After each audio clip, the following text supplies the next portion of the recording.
Hello, hello. Welcome to Courage Becomes Her, where we connect and share real life stories. I'll talk with women whom I love and am inspired by, women who are experiencing life just like you and me. I'm excited for us to gather together and cultivate confidence, courage, and joy in life and work. We take it lightly, I think, in our wedding vows through sickness and health, for better or for worse.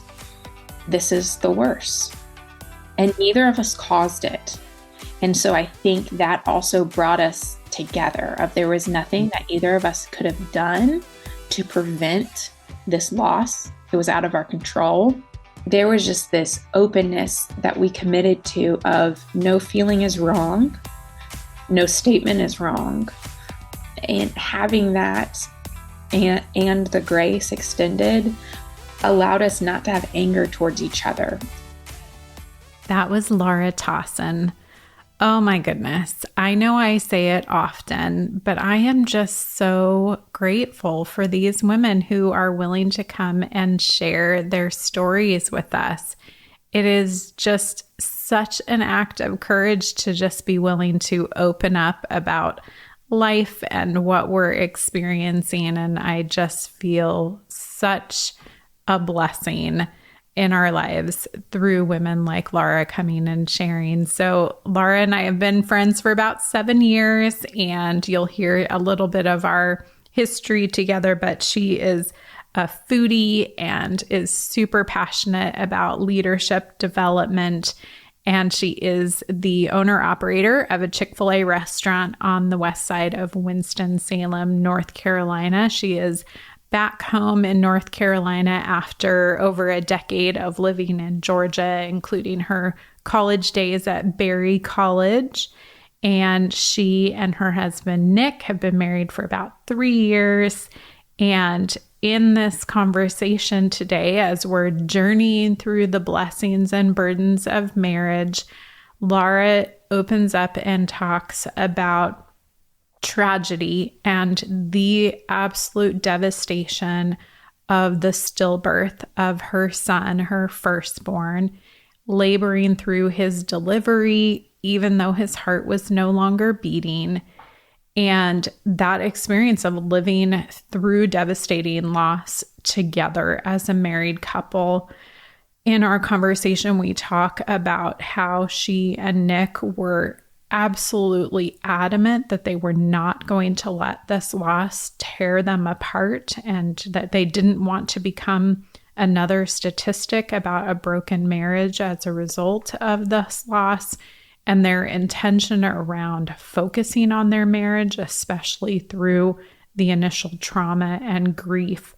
She just does a beautiful job of talking about the steps that they took to honor their marriage, to honor each other, to make space, and to give grace for each other through their grief, through their emotions, and just really getting to know one another of how do they grieve, how do they communicate, how do they process through this experience. And then in the closing part of our conversation, we talk about how it was that she knew that it was time for them to try again, and that they have since welcomed their newborn daughter into their lives just a few days before the first anniversary of their son's passing. So I am just so grateful for Laura's willingness to come and share with us today, and I know you are going to be encouraged and blessed by her story. Oh, sweet Laura, I am so grateful to have you with me today for this conversation for Courage Becomes Her. So thank you so much for joining me. Absolutely. It's my pleasure. Thank you. Thank you. Thank you. Well, we're in this series about the blessings and burdens of marriage, and we're going to talk about a journey that you and your husband have been through over the last year-ish. But before we jump into that, let's get to know you a little bit. So first off, where is home? Home is Winston-Salem, North Carolina. So Western North Carolina. has all the luxuries of a big city, but also the feel of a small town and no traffic, which is the most important thing. Amen to that. Yes. Love that. And that has not been home for long.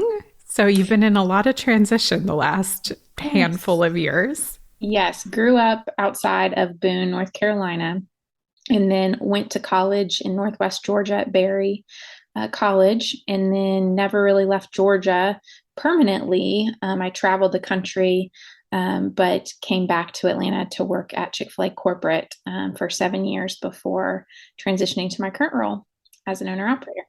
Oh, I love that. I love that. And you guys have been in the process of remodeling a home, renovating a home. Yes, so I guess you could say Nick and I go big or go home when we have things going on in our lives. And so I took over the restaurant, and we also have currently we're remodeling our house, and we have taken it. Well, I can't say we. I have observed my husband take it down to the studs and build it back up again. And we are on the cusp of the paint and the floors getting done. And that means the next step is getting to make it all pretty with furniture and actually use it. So I we're love getting it. close. We're getting close. Oh, that's so good. Yay, yay. And yes, definitely a process. So yay for the final steps. Yes. Oh, so good. So good. All right. How about your Enneagram and your love language? Okay. My Enneagram number is 1. So the Yes. reformer, or what we like to say, the perfectionist. And I have to remind myself on a daily basis, the only person that is perfect is Jesus. Mm. But I continue sometimes to think that I can be. And so I have to shoot for excellence, not for perfection, for myself and for others. So a Mm. 1. And then my love language, I love so giving and receiving. So Mhm. I give acts of service, and so if I can't physically do something for someone, it's like, then what? Yeah. What? Why do I exist? And Hmm. then what I receive is quality time. So that has definitely been something that I've had to define for Nick, my husband. Mm. Quantity time and quality time are two different things. Totally. Yeah. So 15 minutes of quality time is much more important to me than an hour and a half of quantity time. Hmm. So, Hmm. Yeah. Oh, so good. So good. I love that. And yes, for the 7 or so years that you and I have known one another, we have shared and commiserated in some of our oneness, reformerness, and the passion that has led to for you, for both of us, but for you specifically, of leadership development for sure. So, yeah. Mm. I love that. All right. What was the first concert that you ever went to? oh gosh, this is definitely going to be Christianese.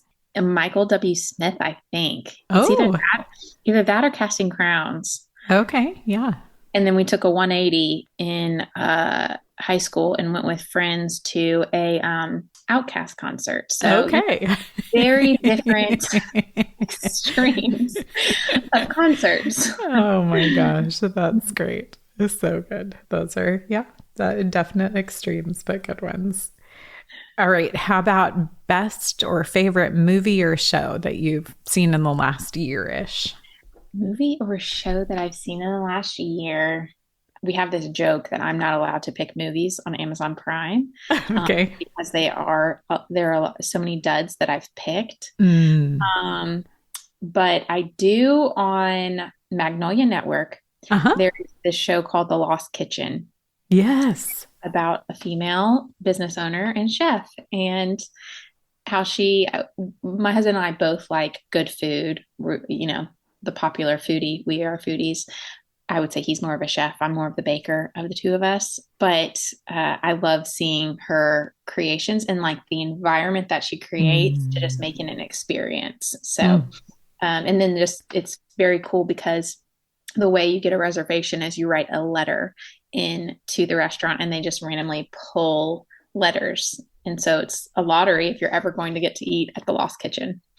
So amazing. So this is super funny because Shannon, who was a guest on the podcast just a couple weeks ago, she said the same show, and she has, I think she wrote in to try to do the ones for the restaurant in Maine. She Oh, put some wow. in her postcard for that. So it is the coolest thing.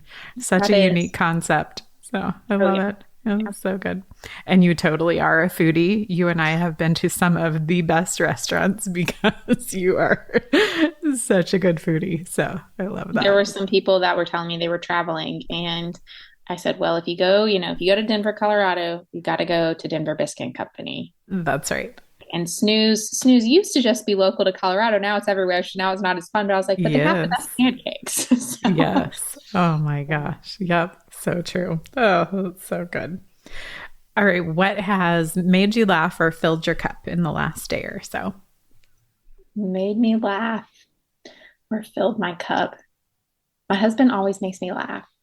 Oh. He is perfecting dad jokes.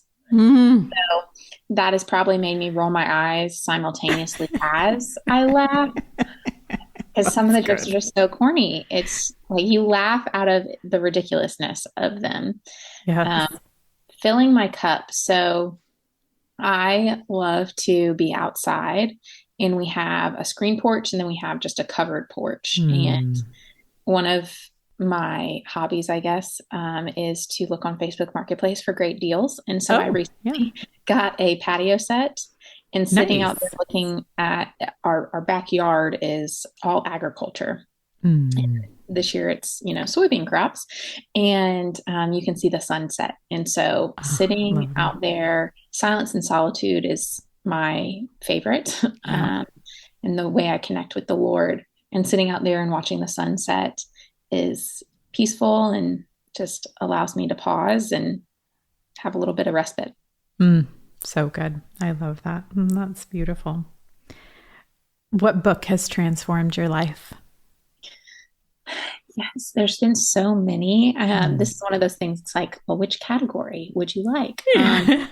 If we're talking about business, the book that I give to all my leaders and I would recommend for anyone is Mindset by Carol Dweck, Mhm. Yeah. because I think regardless of where you are in life or what you're doing, you can either have a fixed or a growth mindset Yeah. about whatever you're approaching. And Mm. so I just think it's a healthy conversation. I would say it's a necessary conversation to have if you Yeah. want to grow as a leader, as an Mhm. individual, to acknowledge, hey, I might have a growth mindset in this area, but I might have a fixed mindset in this area. So I would say Mindset is the first book that comes to mind. Yeah. Well, and I think it definitely applicable for professional world and the business world, but even for life itself. I mean, I think I know that in our conversation today that that's going to come up of how having a growth mindset has made a difference for you over the last 14, 15 months in particular. So I think, yeah, definitely good for all of life, in my opinion. Absolutely. Good, good, good. All right, last one. What's a current obsession of yours? See, this is hard because I have obsessions that last forever. So I'll give you this. I think that the combination of peanut butter and banana is something that's not been contaminated by the fall. It's like God's gift to society saying, I'm coming back, I'm returning, and here's a sweet taste of perfection. So I always say peanut butter and banana, that Yes. combination Yeah. is just, and then I would say Trader Joe's dark chocolate Reese's cups, the Oh, yes. peanut Yeah, butter those are chocolate cups. really good. Get the tub, put it in the freezer, and that's Oh, summer. Just have a couple after lunch and you're good. that I have never thought about freezing them. That's a great suggestion. Thank you. Thank you. We'll talk about it through our conversation, but I assume that you also are currently obsessed with the sweet baby girl that you get to hold in your arms these days. Yes. Yes, I am. Yes. So she has stolen our hearts, stolen our sleep. But she is, when those blue eyes look up at me, it just melts. And she's going to be 7 weeks. So she smiles. I'm going to take it that she's smiling at me, but I definitely know that it's just an impulse now. But Yes, we'll say that she's smiling at me when that's she right. smiles. That's right. Oh, so good. Oh, well, thank you. Thank you for letting us get to know you. Yes. So, I asked you and invited you to join me while we're in this series on the blessings and burdens of marriage because you and Nick have lived through a tremendous loss together. And, you know, I don't even think that we can call it a season at this point. I think it will be with you your entire lives, right? Of losing your baby boy the day before he was supposed to be born, right? Yes. Yeah. And I think I don't know the statistics, but I would assume that losing a child is within the top two worst possible things that can happen in a marriage. And I'm just so beyond grateful that you're willing to come and talk with us about it today. Well, thank you. If my story can help anyone, that's my heart behind it. Is I'm not going to be a closed off book, Yeah. and I think the Lord works in mysterious ways, and so it's a privilege to get to share. It's a story that you wouldn't want to be your story, Yeah. but it is. And so, Yeah. how do you use that for good? Yeah. That's so beautiful. Yeah, I think you've said to me previously of that it's not a group you ever wanted to be a part of, but that you're so glad you're not alone in. And even just within this time, year plus, you've had an opportunity to both be the recipient of love and care from other people who have become a part of that group, as well as to love on others who have been. And I just love that for you. Yeah.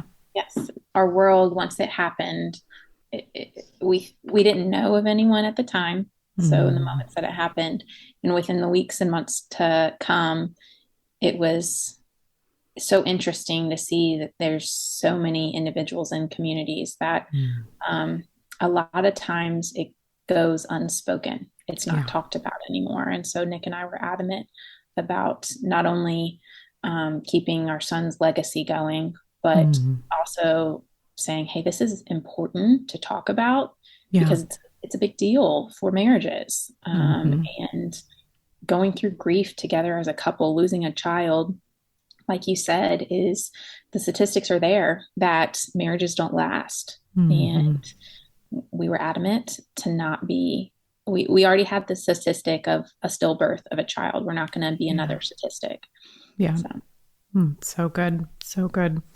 So I want to talk about just kind of what led you and Nick to that place, that resolution of resoluteness that you are going to not be a statistic for your marriage. But before we do, maybe just tell a little bit about LJ's story and kind of as much as you want to share about that.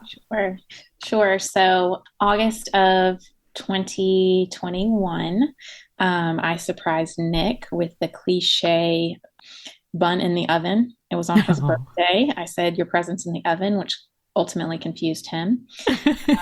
And Nick had wanted to be a dad. When he met my parents, the first thing he said is, I want to be a dad. So he had this deep passion and excitement to be a dad. And so it was just a sweet moment on his birthday of getting to share that news with him. And fast forward, we're leading up to LJ's delivery and everything has gone great. All of our appointments, he's a little wiggle worm, and I'm, gaining weight. He's growing. Everything looks great. He's in the right position. Everything in my Enneagram oneness of I've eaten the right foods. I've worked out. We're good. We can do this. Yeah. We're excited.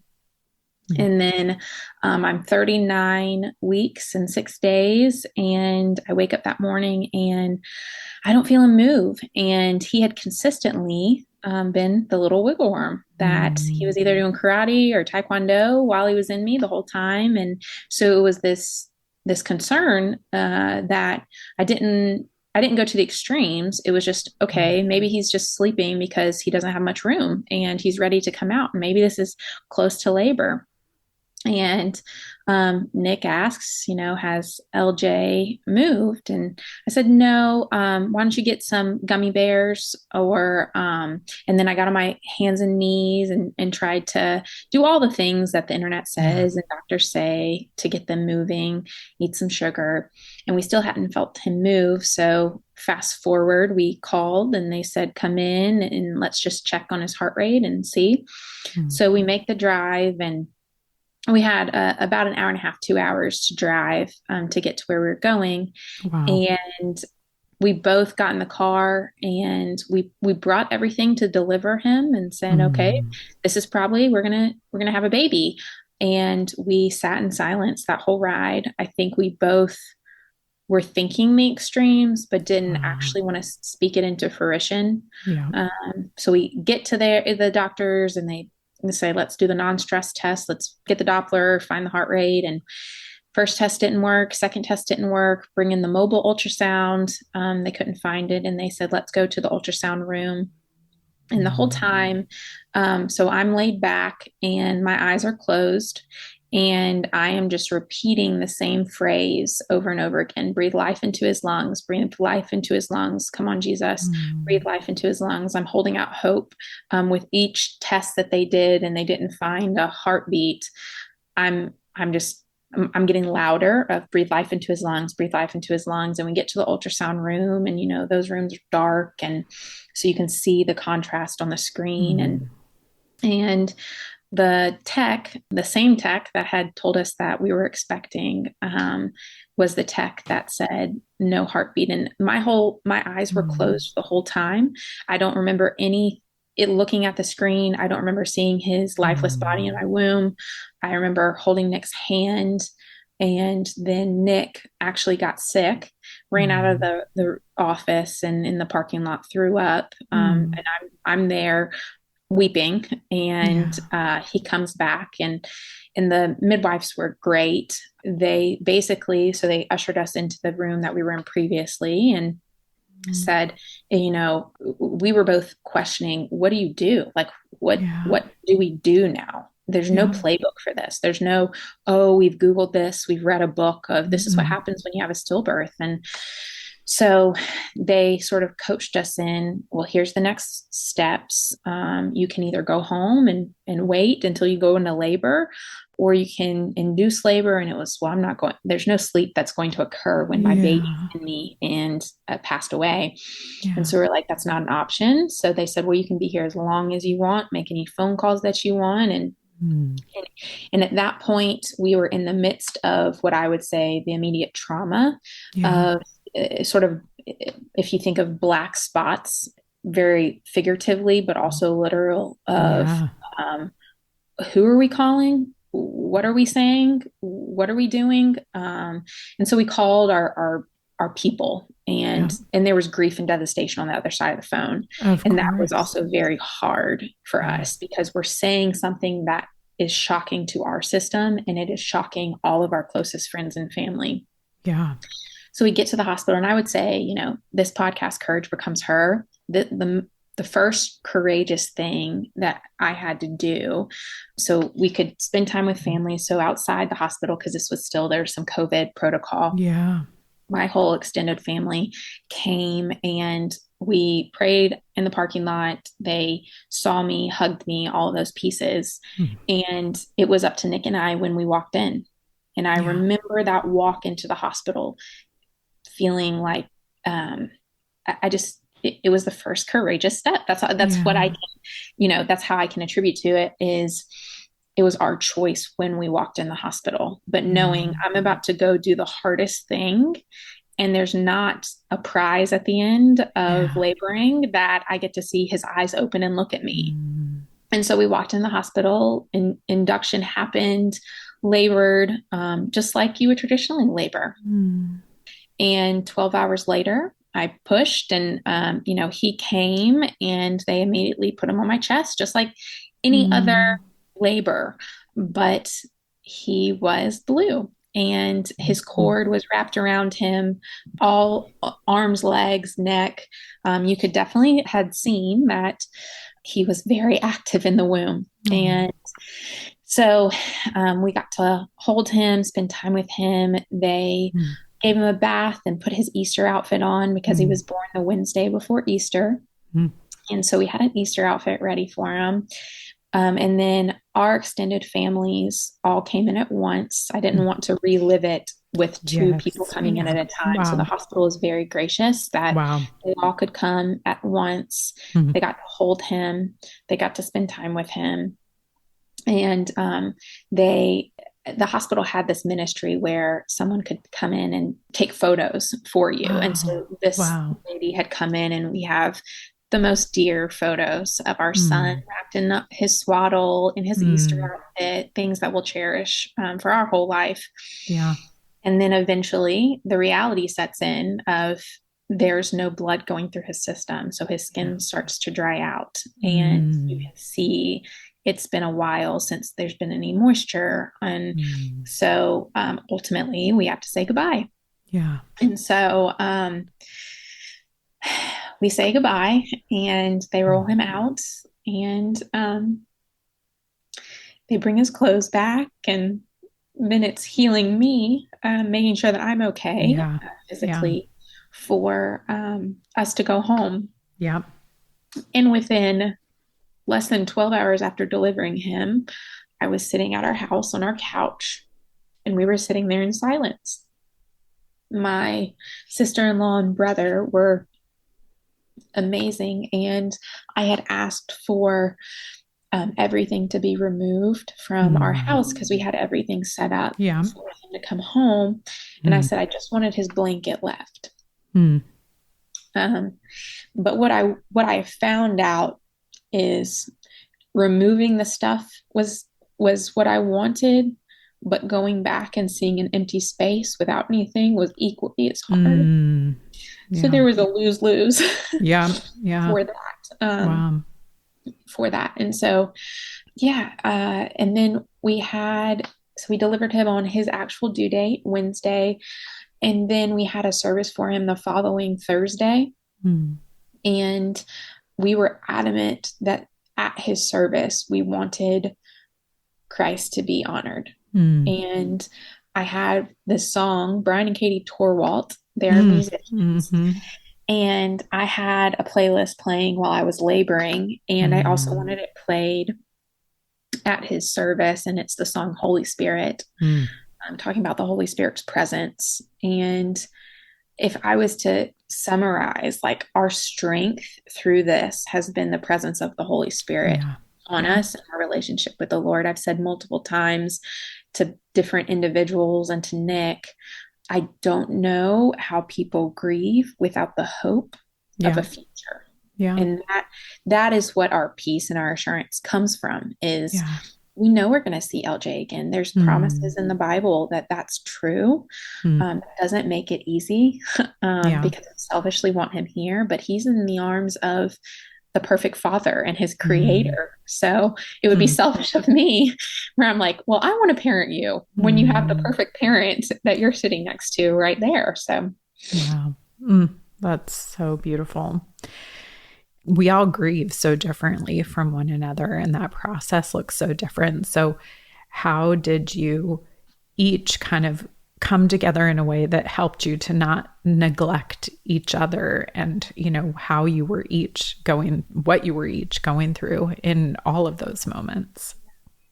So when I spoke at LJ's service, I shared this principle that I learned from one of my mentors of you can't control your opportunities, you can only control your readiness. And I have shared that all across the country when I was recruiting for young adults in a development program. And my preparation and readiness for the loss of a child started over a decade ago when my college mentor, her first son, was born and passed away.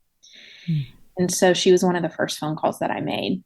And her and her husband were readily available for us. And she was the one that said, Laura, you guys are going to grieve differently. and you might be angry that he's not grieving the way that you're grieving, and vice Yeah. versa. Yeah. So I think knowing that, going into it with the awareness of that, Yeah. sort of killed any resentment or Mm. frustration, because someone had already told me, hey, this is going to happen. Yeah. Nick's going to want to do something physical and, go work on a project. I'm going to want to sit and just cry, Yeah. or I'm not going to want to talk about it. And he's going to want to talk about it. And, Mm. you're not always going to align on things, and something that's going to make me sad isn't going to make him sad, and all of those pieces. And so the awareness of that was there. And then living through it is the extension of grace. Mm. So someone can tell you that's going to happen. And then when you're living through it, you have to acknowledge that you have to show them grace of, okay, this is where I am today. This is where he is today. How do I meet him where he is and love him through it? Mm. Even if I might not understand, he's Yeah. grieving this way and I'm grieving this way. And so there's just an open-handedness of, we take it lightly, I think, in our wedding vows through sickness and health, for better or for worse. Yeah. This is the worst. Yeah. And neither of us caused it. And so I think that also brought us together, of there was nothing that either of us could have done to prevent this loss. It was out of our control, but we're both very independent people who like control. And so both of us, we're grasping and saying, why didn't we know? Like, why didn't we know the statistics? Why didn't we know that this was a cause? We could have delivered, at 38 weeks and this would have never happened. And so there's all the questions that we ask in hindsight. And so grace, grace upon grace for each other and ourselves, because especially as the mom,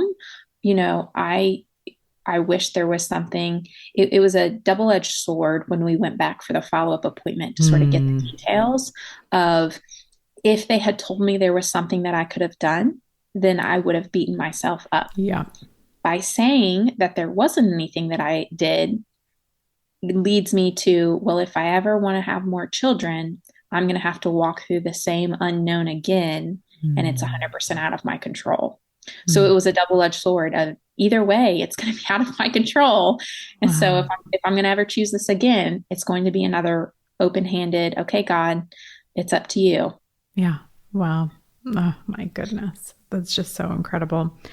I love that your mentor had those words of wisdom for you, and that there was, just that creation of awareness that I think is just like, we need those elements in our life so much. And that obviously it brought not only awareness, but just like a how-to or an expectation for you of how to navigate through that.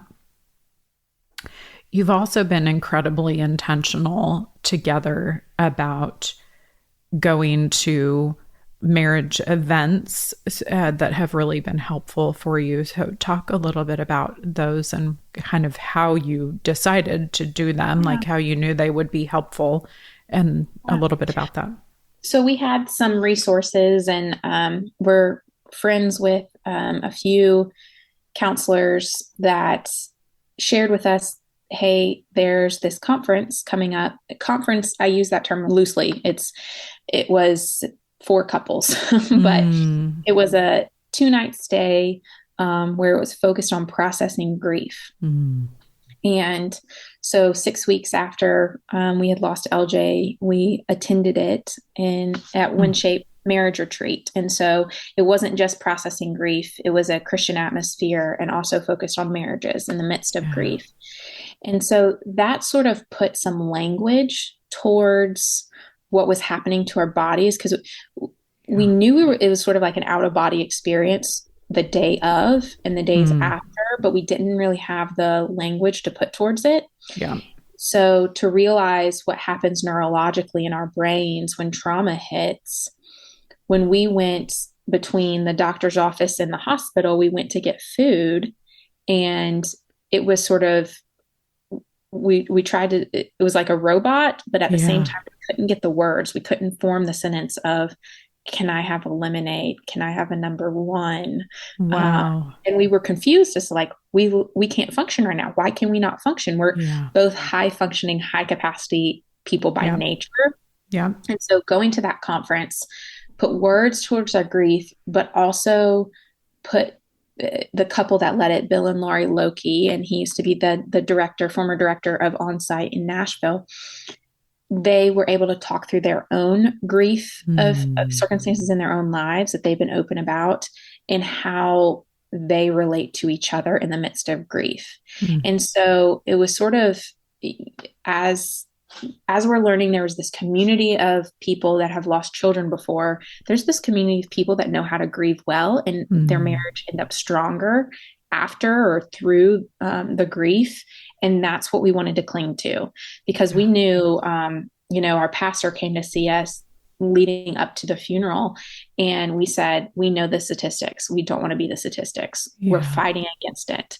And one person gave us the advice and perspective of, you always have to be on guard ultimately, because Satan will kill, steal, and destroy, and he'll use any means necessary. And so how do we, even if Nick and I don't have the strength to pray, how do we have people in our lives praying against anything that's trying to tear us apart, any lies that we're believing for that? So we had that opportunity in May. So that was 6 weeks after. We had the summer where we started the remodel. So I was sort of attached to Nick, and would be his gopher for a hammer or a drill or, fill in the blank, and was doing that with him. And then in August, we had the opportunity to go to a marriage intensive called The Hideaway in Amarillo, Texas. And that experience was not focused on grief. It was more focused on marriage as a whole. And most of the time when people think of marriage intensives, they think, the marriage needs to be in a dire mess and it's on the brink of divorce. And we were not there. What we knew to be true is we were about to take over the business in a couple months, and we needed to focus on us and get us aligned and get to, heart issues and all of those pieces. And so 4 days, equivalent to 8 months of counseling. It's individual counseling in a group setting. I didn't know what to expect. Nick didn't know what to expect. We just went into it head first, trusting and believing that this was going to help us. And we came out of it with two things. One is we recommend it to any marriage, regardless of your story, because both people are broken, and two people being married that are broken is going to lead to arguments and dissension. And so knowing pain cycles and peace cycles are really helpful. And then in the midst of that, in August, is when, through journeying through those days, there was a day where Nick, and I won't give the details of the story, but he found an arrow. And there's a verse in the Bible in Psalm 127 talking about children being like arrows in a quiver. Yeah. And we had talked. So at that point, it had been 4 months since we had lost LJ of, we want a family. And that passion only intensified in the midst of our grief of, we want this opportunity to be parents. Yeah. And Nick had this peace come over him and this truth of, okay, I think I'm ready. Wow. To start trying. And little did we know, I think we were already pregnant at the time. So just in the Lord's faithfulness, we got pregnant again. And then fast forward, we found out we were having a little girl. And we had mixed emotions about that, honestly. Yeah. So I wanted Nick to always have his little buddy and his little boy, and LJ is short for Louis John Tassan. And that was his dad's name. And his dad passed away when he was younger. And so there was significance towards his name. And ultimately we just wanted a healthy baby. That was our preference. And I think what helped us with the grief, having a girl right after losing LJ, allowed us not to attribute any characteristics that we would have put on LJ to put on Hannah. And so Hannah was born April 7th, 2023. So little less than 7 weeks ago. She Yeah. has her own unique story. But even in God's faithfulness, before we ever had children, we had talked about the name Hannah. And Mm. Hannah means God's gift of grace and favor. Mm. Little did we know what a gift she would be and Yeah. what a grace she would be after our journey that we've already been on. Yeah. And so she came 3 weeks early, another whole journey that we could talk about at another conversation of how she arrived. But Yeah. she arrived healthy and 6.4 pounds, and she's growing like a weed. Mm. And yeah, so we have been on a roller coaster. And I would say, going back to courage, the phrase that kept happening along the way is when you're ready, when you're Mm. ready, when you're ready. And it was sort of like I had to take the step. I had to take the step. We had to take the step to walk into the Mm. hospital. Yeah. When I was fully dilated, it was when you're ready, you can push. I Mm. looked around and I was like, well, I'm not going to delay it. Yeah. Like, Ready. Um, wow. Having another child, when you're Mm. ready, you can Yeah. have another child. The courage of that, going through that process. Most families who are expecting, you get to a certain stage, you get to 12 weeks. Okay, you pass the first Mm. trimester. You get to 24 weeks of viability. For us, we didn't really have that luxury of Yeah. getting to full term because what happened with Mm. LJ. And so there was this conscious fighting fear and anxiety Yeah. of, am I going to let fear control me? Or are Mhm. we going to walk in the truth that ultimately this child is the Lord's? Yeah. If we get to love her for a short time or a long time, it's a privilege to get to love her. Mm. And so how do we walk in that truth and not let fear surround us? And I ultimately said, when we were expecting, I said, I want to go to the same room and hear Mm. a beating heartbeat. I want to go to the same hospital. I want to deliver in the same room. And basically, I just wanted to punch Satan in the face. Yes. Just say, Yes. you know what? The Lord will always win, and he always Mm. will. And that's Mm. what Hannah's testimony has already been. I love that. So, so beautiful. Okay, maybe you knew this, but I didn't. There are still 21,000 babies that are stillborn in the United States currently, annually, 2022 statistic. 1 in 175 births are affected by stillborn.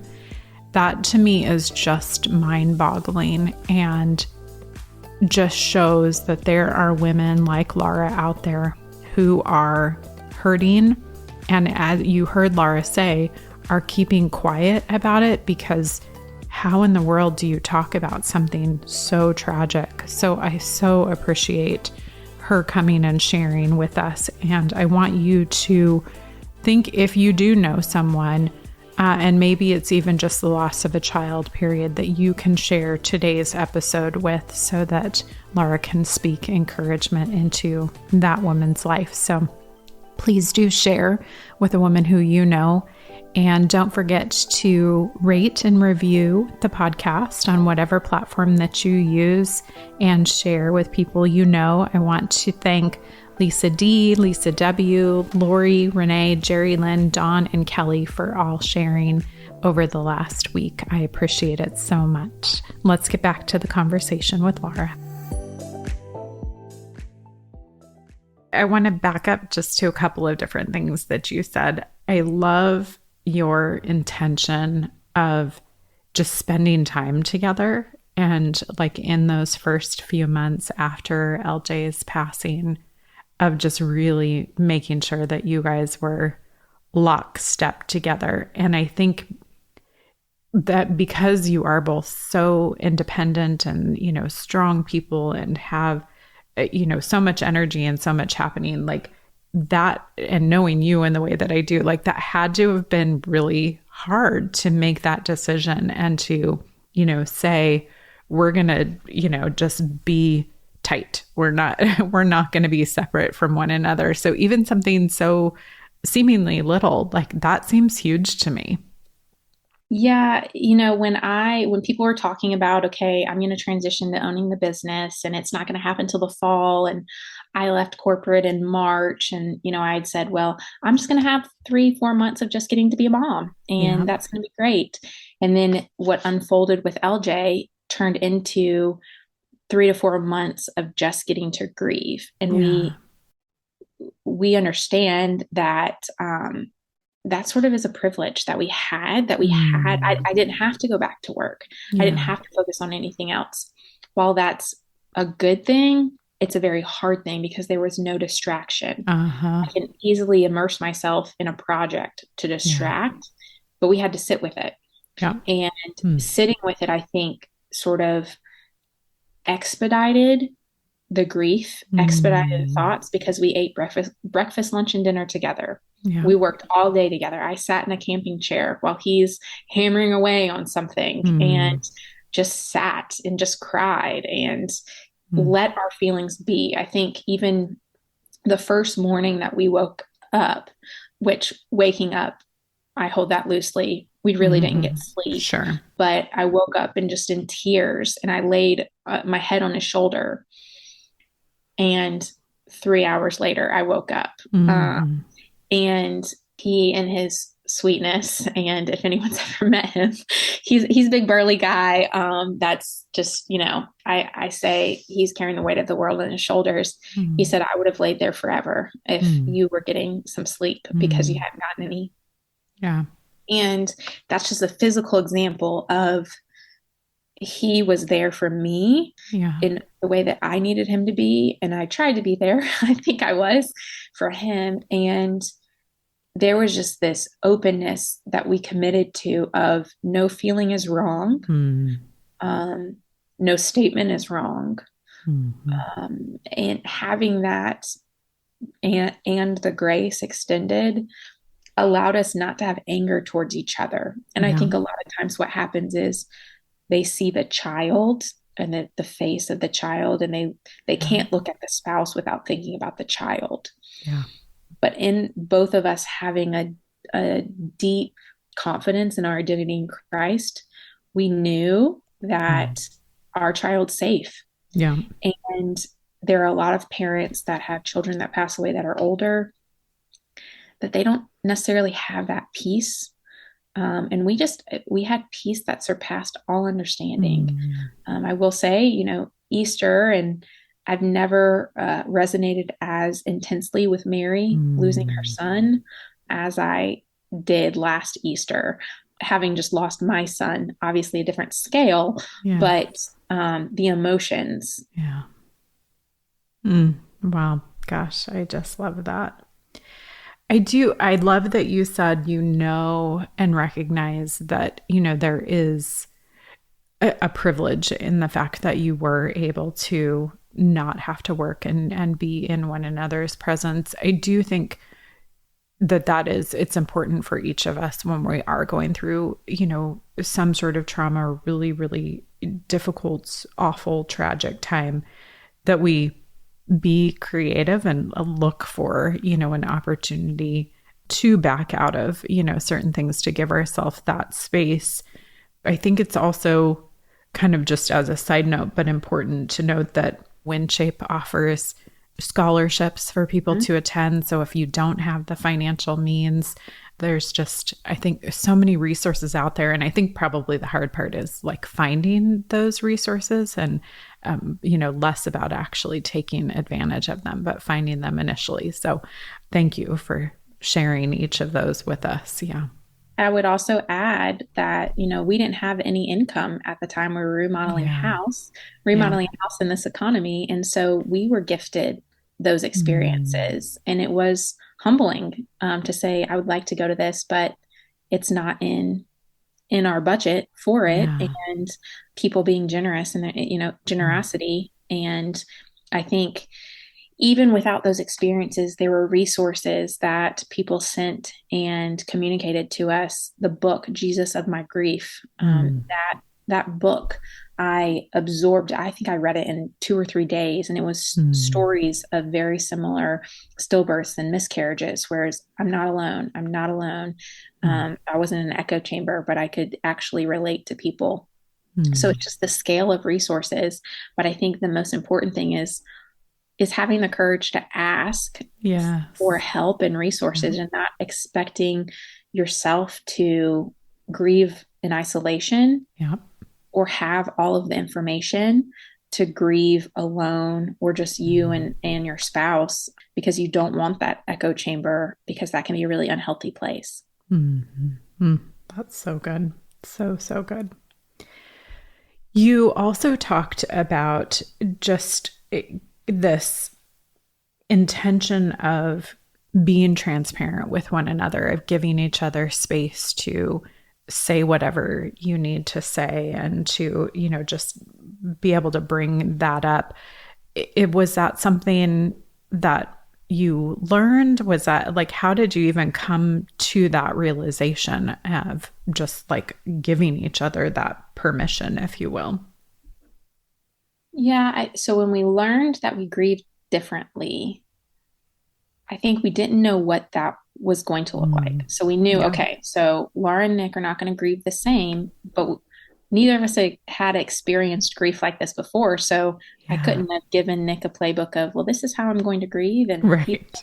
and so I think it was sort of trial and error. Mm. One morning, Nick put on his work boots and he was building cabinets at the time. And so he wanted to go build some cabinets. And let's say he'd done it for 10 days. And on the 11th day, he puts his boots on and he sees the photo of LJ. And he's like, Mm. I Yeah. can't today. That Yeah. I'm, I'm at a loss. And, you Mm. know, that type of, no expectation. I think we Yeah. put self-induced expectations and then spouse expectations Yeah. of, well, he's done this for 10 days in a row. Isn't he going to do it on the 11th day? Mm-hmm. And if Yeah. I don't show space and grace for that, then what am I, where am I showing him love? Where is my love Mm. extended for that? And then for me, as a one, showing myself grace with not being productive or efficient. Mm-hmm. Mm-hmm. That was probably the Mm. biggest challenge for me is I'm so used to having the capacity to handle and juggle so many things at once Yeah. and not having the emotional capacity to pour into others. And I love pouring Mm. into others, but not my cup was empty Yeah. and not being able to think of what's the whole grocery list that we need to Mm-hmm. buy for this week's groceries. And, Yeah. the list could go on. And it was a learning process that we both were surprised with each other, but we were Mm. surprised with ourselves Yeah. of, we don't know. But Yeah. I think one of the concerns was, are we ever going to laugh again? Or is this, Mm. and that was right at the beginning of, we get home and we're just still in the shock. And it's, how are we ever going to recover from Mm-hmm. this? How are Yeah. we ever going to face people? People don't want to talk to us. People, they Yeah. don't know what to say. Yeah. And so when that first, whatever the circumstance was, that first smile, that first laugh, that Mm. first, let's just watch a stupid movie and Yeah. laugh reminded us of, hey, it's going to be okay. We're never going to forget about LJ. He's never Yeah. going to be a back burner, but there's life that is still going to happen. And so, Mm-hmm. how do we take this and we move through life with it, Yeah. not leave it behind and forget it? And what I've learned about grief, it seems the people that I've talked to about grief, two big categories with grief are those that put it in a box and Mm. ignore it. So it never happened and we've moved on and we're fine. Yeah. And then there are those that can't get out of it. Yeah. Their identity is caught up in it. And so Mm. anytime you talk to them, it's through this lens of still grieving, still grieving, still grieving. Yeah. And I think where we've landed is we will always grieve, but we are not identified by our grief. I think Yeah. that's giving Satan the victory. Mm. It's saying, hey, there is this grief, there is this brokenness that occurred in our story, Yeah. but this is how the Lord's redeemed it. And it's Mm. not just because we have a daughter, but the Lord redeemed it before we ever found out that we were expecting again. Yeah. Because the Lord is bigger than death. Mm. And I think that's the challenge with grief is it's so permanent. It's a unique kind of trauma where Yeah. you can't go back and fix anything, Yeah. but walking through it. And I think a lot of people don't want to acknowledge that you have to work through grief. You can't just get stuck in the obsession of grief, but you have to work through it. That's and that good. hard work of coming face to face with the ultimatums and the permanency of losing someone or something, that's where the courage is. Am I going to lean into, and am I going to be vulnerable? Am I really going to share what's going through my head when it comes to thinking about grief and thinking about the loss of my son? Wow. That's so good. Thank you. Thank you. So just one topic that you brought up that I want to tackle a little bit more, talk about a little bit more, is you talked about how Nick went through a time of feeling like he was ready to try again. Talk about kind of your response to that and where you became in a place of, feeling ready to try again. I also want to preface it a little bit by, I love how you said a moment ago of not being angry with one another, because I think I've heard that, I'm sure you have too, of like that anger at one another, that blame of one another is often the main components that keep people from wanting to try again or moving to a place of being able to try again. But talk a little bit more about just you being ready. Yeah. So at my 6-week follow-up appointment, of course, I asked the questions, and my nature is to ask questions. Yeah. If you don't ask the question, you never know the answer. So I said, what needs to happen for us to try again? Is what happened to LJ, is that a genetic thing where, okay, now we have this precaution and we'll always deliver early, or what's the case? And they said it was a cord accident, similar to a car accident, where it doesn't make every time you get in a car after that, your chances are not higher. So that was okay. So it's not genetics. And they said, but for the female body, when you deliver a baby, you lose a lot of blood. And so it's making sure your iron is back to the right levels. And so I got my blood tested just to see what the baseline was at 6 weeks after. And then I was already close. And so it was just a conscious effort of eating red meat and eating some spinach. And so, and I had continued to take prenatals because I had the advice to take prenatals the whole time you're in childbearing years. So my body, if my discipline and my regimen, if someone tells me to do it, I'm going to do it because I know it's good for me. Yeah. And so I was ready when my body was physically ready for it. I think in my personality, delay gives room for doubt. And so the more I sit with something and just wait, it's all the what ifs go through my head. Yeah. And so it's sort of jump in and do it. And I know I want to be a mom, and I know it's going to be hard, but we can get through this. And ultimately, I had to come to the resolve that if we have another child and they pass away, am I going to be okay? And coming to we might never. And there's this assumption that we were going to get pregnant again. Secondary infertility is a real thing. And so there was no assumption, it's just going to be plug and play and we're going to have another baby on the way. And so we were equally shocked that within 4 months we were expecting, and I just had to, I think for me, it was waiting for Nick to be ready. Yeah. So I knew my body was ready, and that was the check the box for me. Yeah. And so when Nick said he was ready, there was just the piece of, okay, we're going to try this. And I would say peace, but I also simultaneously, there was a deep gulp and hold our breath. Like, okay, we are choosing to do the hard thing right now. Yeah. And it's going to put us through the ringer, both in our marriage, because, okay, now, one of us wants to have the Doppler. We want to buy the Doppler so we can hear the heartbeat at home. One of us doesn't. What's the compromise? What's that? One of us wants to use the same doctor. One of us wants to use a different doctor. What's the compromise in that? Wow. And so then there were other conversations in light of what had happened with LJ that we had to work through, because now we have this lack of ignorance when it comes to pregnancy and labor and delivery. And we had to work through all of those decisions that traditionally most people don't even think twice about. Yeah. Wow. My goodness. I love that. Well, thank you for that.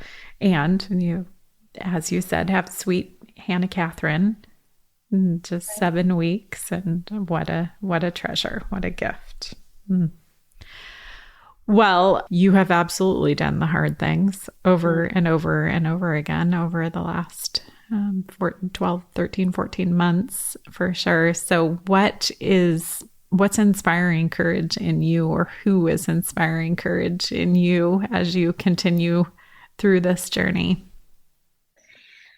So I think it's probably obvious in how I communicate and what I communicate, what's important to me. I hope it is, but we are called to more.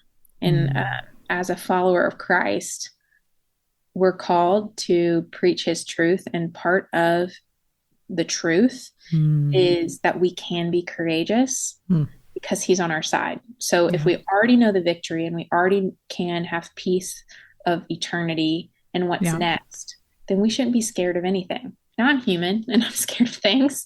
Definitely scared of snakes, definitely scared of bugs. Like there are fears, and there are normal fears. You can be a follower of Christ and still be scared of the dark. Like there's normal fears.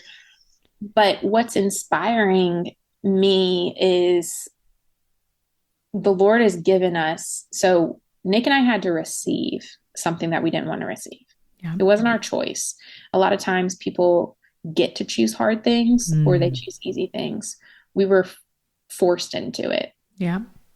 So in that, how do we use the platform that we've been given to share truth? And I think there's a lot of missed opportunities that people have from their heart that they don't want to talk about. They don't want to have the transparency, say the vulnerable thing about their story, that are their missed opportunities to inspire other people, to hopefully, even in this podcast, someone gets 1 degree of courage because they hear somebody else talking about their story. And then now that I have Hannah, I think what's inspiring me is she's going to get to the age where she gets to hear his story, but she also gets to see and hear her parents' stories. And if I have a story that I want to share with my daughter, it's not a moment in time. It's not I sit down and have one conversation, but it's a life lived courageously. And that is what I want her to see, is that her parents stepped into the hard, and it wasn't easy. It wasn't perfect. It was messy.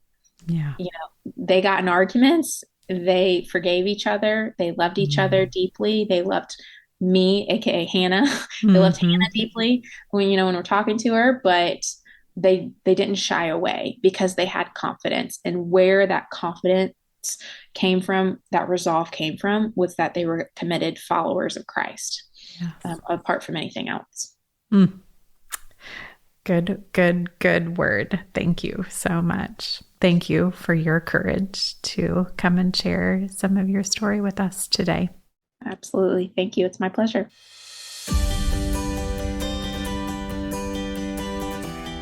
I love how Laura shared that it was their adamance to not only get through this together, but to grow through it together. And you can hear it in her voice, that resilience and that strength. And she said it, that peace that passes all understanding, just that does not come without intention and without purpose. I remember reading Sheryl Sandberg's book, Option B, when her husband passed away. And a big part of that book, which is linked in the show notes, talks about building resilience, and that one of the ways that we do that is together and in community. And Laura talked about that, of the importance of coming alongside one another and supporting one another through these experiences. You heard her mention multiple different people in her life that really helped them to grow and to move through this with strength and with courage. And that's just something that I think is so valuable for all of us to take away, that it doesn't have to be a stillbirth or the death of a child. It can be any situation that is calling us to courage and to be resilient, to grow through it. And I'm just so grateful for Laura speaking into our lives through she and Nick's tragedy and their experience of losing LJ, and speaking peace into our lives, speaking courage into our lives. So thank you so much, Laura, and thank you all for listening to this conversation today. What an honor to help you to cultivate confidence, courage, and joy in your life and work. Thank you so much for inviting me to journey with you. I look forward to being back with you next week, where we'll hear another story from a woman whom I love and am inspired by and look forward to learning from.